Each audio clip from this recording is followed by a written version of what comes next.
क्रम कोड से लेके पूरे डेकोरेशन तक कि अपना बजट कैसे निकालना है, किस तरीके से हम होम बेकर्स केक बनाते हैं और अपना बजट निकालते हैं, क्या क्या करने से आपको प्रॉफिट होगा, वो सारा कुछ इस वीडियो में देखने को मिलेगा। So welcome back to my channel Veeraj Cake delight.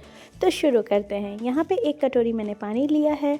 Normally आप देखिए क्वांटिटी के अकॉर्डिंग आप ले सकते हैं। हमें मॉइस्ट इतना करना है कि बस हल्का सा जो केक है वो सॉफ्ट हो जाए, ढोकला की तरह नहीं, बहुत ज़्यादा जूसी नहीं करना है।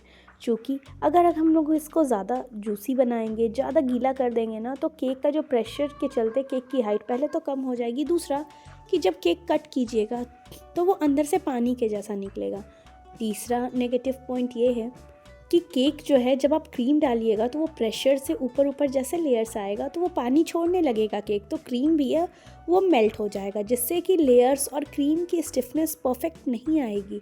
टेस्ट पे बहुत फ़र्क पड़ जाएगा। ऊपर से केक भी मीठा बहुत ज़्यादा होगा। तो आपको मॉइस्ट प्रॉपरली करना है। तो देखिए नीचे बोर्ड पे मैंने क्रीम लगाया, उसके ऊपर सबसे टॉप वाला लेयर को मैं नीचे में रखी हूँ। वो लेयर नीचे मैं इसलिए रखती हूँ क्योंकि ऊपर का लेयर मैं इसलिए नहीं काटती, जो बेक करती हूँ वो बस सेंटर में थोड़ा सा कट करके नीचे पेस्ट कर देती हूँ, जिससे कि केक अच्छे से चिपक जाए। और जो मैं मॉइस्ट करती हूँ ना नीचे के लेयर में, तो वो नीचे बोर्ड तक ना पानी पहुँचे। अगर बोर्ड तक पानी पहुँचेगा तो केक पसीजने लगेगा और केक स्लिप होने के चांसेस हैं। अगर केक डिस्टेंस पे लेके जाना है, स्पेशली 2 टायर केक अगर आप बना रहे हैं, तो ये चीज़ का ध्यान रखिए। तो देखिए मैंने मॉइस्ट देखा कितना लिमिटेड की हूँ। आपको कलर इसलिए दिख रहा है क्योंकि इसमें स्ट्रॉबेरी क्रश है।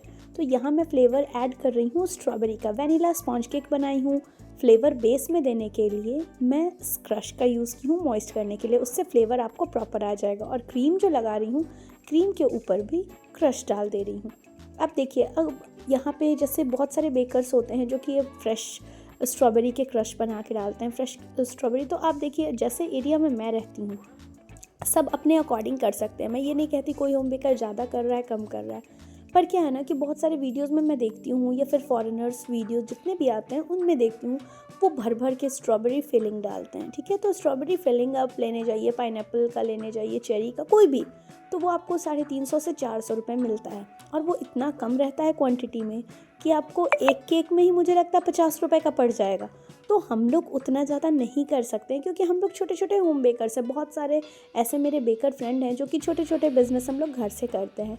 हमारा बिज़नेस वो बड़े लेवल पे नहीं है कि हम लोग 1000 रुपये 1200 रुपये पाउंड देते हैं। बहुत सारे मैंने इंस्टाग्राम पे, फेसबुक पे, यूट्यूब पे देखा है वीडियो में कि 1200 रुपये एक बेंटो केक का दे रहे हैं, 900 रुपये एक बेंटो केक का दे रहे हैं। Can you imagine? और हम लोग कितने का देते हैं? 150 से 200 रुपये में, 200 से 250, इस तरह से ज़्यादा नहीं होता। वो भी अगर हम लोग कंटेंट यूज़ कर रहे हैं, कोई अदर कॉस्टली मटेरियल यूज़ कर रहे हैं तब। तो आपको क्या है ना कि वो बड़े बड़े बेकर्स जो दिखाते हैं तो वो उतना ज़्यादा फीलिंग ऐड करते हैं। उतना फीलिंग अगर आप ऐड कीजिएगा तो आप रेट भी लीजिएगा। तो अगर आपके एरिया में उतना रेट देने के लिए लोग रेडी हैं, कुछ कस्टमर्स मुझे ऐसे मिलते हैं कि वाकई में वो उतना रेट देने के लिए रेडी रहते हैं। उन्हें टेस्ट से मैटर करता है कि हाँ मेरा टेस्ट सही होना चाहिए। आप 400 रुपये पाउंड लीजिए, 500 रुपये पाउंड लीजिए या 600, दैट डजेंट मैटर। उन्हें मैटर करता है स्वाद की, एकदम अच्छा सा केक होना चाहिए। तो उस केसेस में मैं भी यूज़ करती हूँ। अब फ्रेश स्ट्रॉबेरीज तो मैं जिस एरिया में रहती हूँ वहाँ हमेशा नहीं मिलता, बट जब मिलता है उस वक्त मैं यूज़ करती हूँ। पाइनएप्पल यूज़ करती हूँ या फिर उसकी फीलिंग जो आती है वो यूज़ करती हूँ। तो आप इस तरीके से अपना बजट मैनेज कर सकते हैं। तो देखिए सिंपल जो मैं बता रही हूँ, ये नॉर्मल 400 से 500 रुपये केक का जो पॉन्ड होता है वो इसी टाइप से बनेगा आपको। इससे ज़्यादा आप मटेरियल इसमें यूज़ नहीं कर सकते हैं। इसको बहुत सारे एरिया में अगर कम रेट में मिलता है तो 300 रुपये पॉन्ड कुछ लोग देते हैं, बट 400 से नीचे तो आप एक्सपेक्ट ही मत कीजिए। 400 से नीचे तो मिल नहीं सकता। तो चलिए वैसे करके मैं क्रम कोट कर दी, और मुझे इंस्टेंटली सेम डे में ही ऑर्डर देना था, तो मैं अलग अलग से बेस बना के सेट नहीं की हूँ। बस मुझे 10 मिनट की ही टाइम मिली थी, जितने में मुझे क्रम कोट करके फिर उसकी डेकोरेशन करनी थी। तो इस वजह से मैंने क्या किया कि डायरेक्टली 2 टियर जो बना रही थी, तो छोटा वाला बेस जो कि बेंटो केक टीन में मैंने बनाया है, और नीचे ठीक है 2.5 पाउंड के करीब ये केक था। प्राइस से मुझे ये ऑर्डर मिला था। मैं दोनों तरीके के ऑर्डर लेती हूँ, कुछ प्राइस से एंड कुछ क्वांटिटी से। तो देखिए कुछ लोग बोलते हैं, जैसे मैं 400 रुपये 450 रुपये पॉइंट रखी हूँ अपने केक का, कहीं पे 450, कहीं 400, ठीक है। तो अब कुछ लोग बोलते हैं मुझे 500 का केक नहीं मिल जाएगा क्या, मुझे 500 का चाहिए। तो मैं उसके अकॉर्डिंग जो मटेरियल बनाती हूँ, जो मैं प्रीमिक्स बनाना बताई हूँ आपको किस तरीके से प्रीमिक्स बनाते हैं वो बनाती हूँ, उससे मैं थोड़ा सा 2 स्पून एक्स्ट्रा कर देती हूँ।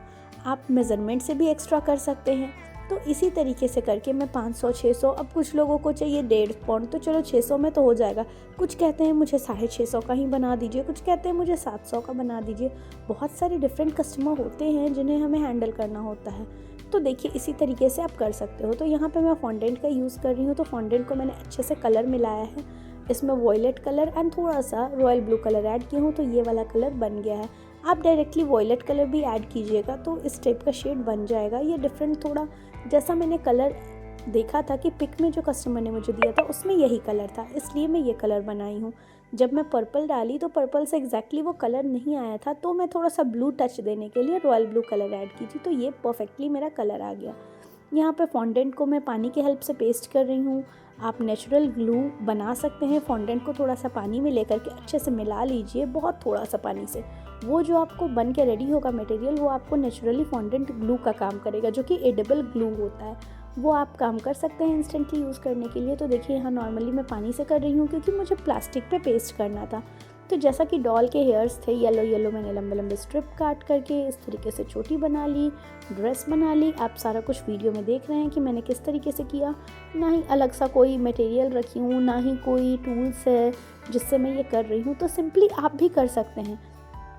टर्न टेबल या कुछ भी है, सब कुछ देखिए एकदम, जैसे कुछ लोग होते हैं ना कि कमेंट करते हैं अरे ग्लव्स यूज़ कर लीजिए। तो देखिए ग्लव्स आप यूज़ कीजिएगा ना, तो ज़रूरी नहीं कि जो भी यूज़ करते हैं होम बेकर, मैं ये नहीं कहूँगी कि वो नहीं करते होंगे, बट ज़रूरी नहीं कि वो हर बार ग्लव्स धोते होंगे, हर दूसरे केक में ग्लव्स धोते होंगे। नॉट पॉसिबल, या इतने तरीके का वो ग्लव्स रखते होंगे। पर हैंड कभी भी ऐसा नहीं हो सकता ना कि हैंड और आपकी जो केक के मटेरियल्स हैं आप वॉश ना करें, क्योंकि उसमें तो वो हमारे लैंग्वेज में कहते हैं वो भुआ लग जाएगा। तो वो मटेरियल को आपको वॉश करना ही है, आप टर्न टेबल को क्लीन करिएगा ही, वो सारा कुछ क्लीन रहता है। और हैंड तो आप मान ही नहीं सकते कि वो वॉश नहीं होता होगा। वो तो हम लोग न जाने कितने बार धोते हैं, जब ठंडी में इतने बार धो लेते हैं तो गर्मियों की तो बात ही छोड़ दीजिए। तो ग्लव्स से बेहतर होता है ना कि आप हैंड का यूज़ कीजिए, क्योंकि अगर आप कोई बेकरी से केक लाता है तो वो बार बार हाथ धो के बेकरी में नहीं बनाता, वो उसी हाथ से इधर उधर खुजला रहा है और उसी हाथ से बना रहा है। तो उस केक से तो फार बेटर हमारा केक से, और हम लोग हाइजीन मेंटेन करते हैं। इनफैक्ट सारे होम बेकर ना हाइजीन मेंटेन करते हैं। तो देखिए यहाँ पे मैं थोड़ा सा विंटेज लुक दी हूँ नेम पे, जैसा कि कस्टमर के पिक में था उसी तरीके से, जो बर्थडे गर्ल का नेम था वो। फिर यहाँ फॉन्डेंट जब आप इंस्टेंटली वर्क करते हैं तो वो थोड़ा सा सॉफ्ट रहता है, ठीक है। तो यहाँ नेम मैं नॉर्मली लिखती हूँ, जब फॉन्डेंट ड्राई हो जाए तभी आप उस पर लिखने का, नेम वेम ये सब करने का काम कीजिए, तो आप इजीली कर पाइएगा। पर चूँकि मुझे इसे बेंड करना था, जैसे देख रहे हैं हल्का आगे की ओर मैंने झुका करके रखा है उसे, आप लास्ट में देखिएगा मैं वीडियो में जब डालूंगी तो इसी वजह से मैं उसे पहले लिख दी थी। तो जब गीला रहता है तो वो प्रॉपरली नहीं लिखा पाता है, पर जब सूख जाता है फॉन्डेंट तो वो एकदम पेपर की तरह आप उस ईजिली अपना मैटर लिख सकते हो। तो यहाँ पे ब्लू कलर सेम मैंने वॉयलेट कलर लिया है और थोड़ा सा टिंट दी हूँ रॉयल ब्लू का, और उसके बाद नीचे में लगा दी पाइपिंग बैग में डाल के। आप अगर कभी भी इस तरीके से आइसिंग करते हैं तो छोटे नोज़ल का यूज़ कीजिएगा। सॉरी। उसके बाद मैं क्या की हूँ, ऊपर में जो पाइपिंग बैग में डाली हूँ कलर, वो पिंक कलर यूज़ की हूँ। उसके बाद ग्रीन कलर, तो ये ग्रीन है, थोड़ा डिफरेंट टाइप का आपको ग्रीन दिख रहा होगा, तो इस ग्रीन में हल्का सा येलो मिलाई हूँ। और ये डार्क ग्रीन है, जो क्रिसमस ग्रीन होता है ना, वो वाली ग्रीन कलर है, और उसमें हल्का सा येलो टिंट दी हूँ। तो देखिए ये हल्का रामा कलर से थोड़ा डिफरेंट सी ग्रीन टाइप का कलर बन गया है, ठीक है। तो इसी तरीके से करके मैंने स्क्रैप कर लिया, और एक बार में जो कलर बना वो बस इसी एक बार में ही आपको रोटेट करना है। देखिए मैं ऊपर नीचे मिक्स नहीं कर रही हूँ, बस सिंगल स्ट्रोक में कर रही हूँ। तो आपको जो क्रीम बचा, जैसा कि उस पिक में था, पिक मैं आपको लास्ट में दिखाऊंगी और स्टार्टिंग में भी वीडियो में दिखाई हूँ किस तरीके से मैंने किया। तो मेरे पास इतना टाइम नहीं था कि मैं इसे सेट करूँ फिर देन आफ्टर कोई डिज़ाइन बनाऊँ, सेम करना था। तो मैं सोची कि ऐसे बन जाएगा, पर मेरे से वो बना नहीं। जो डिज़ाइन उसमें दी हुई थी जिगजैग, कोई इधर से लेफ़्ट से स्ट्रोक चला हुआ था, कोई राइट से। और मैं कोशिश करती हूँ, जैसा कि अगर आप मेरे पुराने व्यूअर हैं तो आपको पता होगा, मैं हमेशा एज इट इज़ ही बनाने की कोशिश करती हूँ, कस्टमर के अकॉर्डिंग, जैसा भी कस्टमर ने पिक भेजा है तो उसी के अकॉर्डिंग कर रही थी। तो वो जिस टाइप का डिज़ाइन था, कुछ लेफ़्ट से था कुछ राइट से था। मैं अगर पर्सनली अपने अकॉर्डिंग बनाती तो मैं थोड़ा डिज़ाइन ना चेंज करती, उसे इवन रखती, बट पिक में पूरा अनइवन था, तो मुझे भी अनइवन ही बनाना था, क्योंकि वो पिक में वैसा है भाई, तो क्या पता कस्टमर को वही पसंद आ गया हो। तो वो चीज़ से मैं कॉम्प्रोमाइज़ नहीं कर सकती, तो मैं वैसे ही बनाई। छोटा वाला पैलेट नाइफ ली हूँ, स्ट्रेट वाला जो होता है छोटा वाला वो ली हूँ, और उससे पहले तो ड्रॉप थोड़े थोड़े डिस्टेंस पे दे दी। अब देख रहे होंगे जिस नोज़ल से मैंने साइड की आइसिंग की है सेम नोज़ल से मैंने ड्रॉप करके दे दिया। और उसके बाद बीच बीच में मैं स्क्रैप कर ले रही थी पैलेट नाइफ, जिससे कि एक्स्ट्रा क्रीम निकल जाए। और फिर जो ड्रॉप दी हूँ उसे स्ट्रेच कर रही थी आगे, और फिर जो अगला ड्रॉप है फिर उसे स्ट्रेच कर रही थी आगे। तो ऐसे करते करते मैं पूरा ये जो डिज़ाइन है, डेकोरेशन है, जिस तरीके का कस्टमर ने पिक भेजा था, आप देख रहे हैं किस तरीके से बस प्रेस करके आगे खींचना है। थोड़ी देर स्मूथ कर दे रही थी, देन आफ्टर फिर से मैं सेम प्रोसेस यूज़ कर रही थी जब तक कि वो पैटर्न क्रिएट ना हो जाए सी टाइप का लिखा हुआ वाला। तो इस तरीके से ही करके, तो ये डिज़ाइन देखिए, देखने में तो लगता है बहुत ही ईजी है, अरे क्या है ये डिज़ाइन में बस ऐसे ही कुछ कुछ करके गोज दिए हैं, पर ऐसा नहीं है। मेहनत इसमें बहुत लगती है, रैदर देन वो जो नॉर्मल केक्स हम लोग बनाते हैं ना उससे कई गुना ज़्यादा मेहनत लगती है।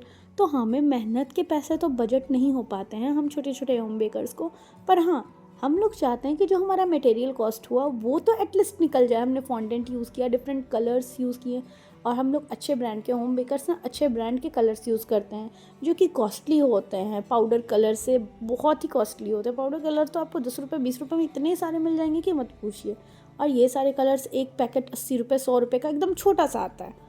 तो हमारा मटेरियल लगता है तो उसी के अकॉर्डिंग हम लोग प्राइसिंग करते हैं। तो आप भी इसी तरीके से करके अपना जो बेनिफिट है वो आप देख सकते हैं कि हाँ मेरा प्रॉफिट कितने में हो रहा है, वो आपको करना है एज्यूम। अब मेरा जितना प्रॉफिट होता है उसके अकॉर्डिंग मैंने बोला मैंने कितना क्रश डाला है, कितने तरीके से स्ट्रोकिंग की हूँ। अब ये देखिए जो मैं नेम की बात कर रही थी, आप देख रहे हैं ये नीचे की ओर झुक नहीं रहा है क्योंकि वो सेट हो चुका है।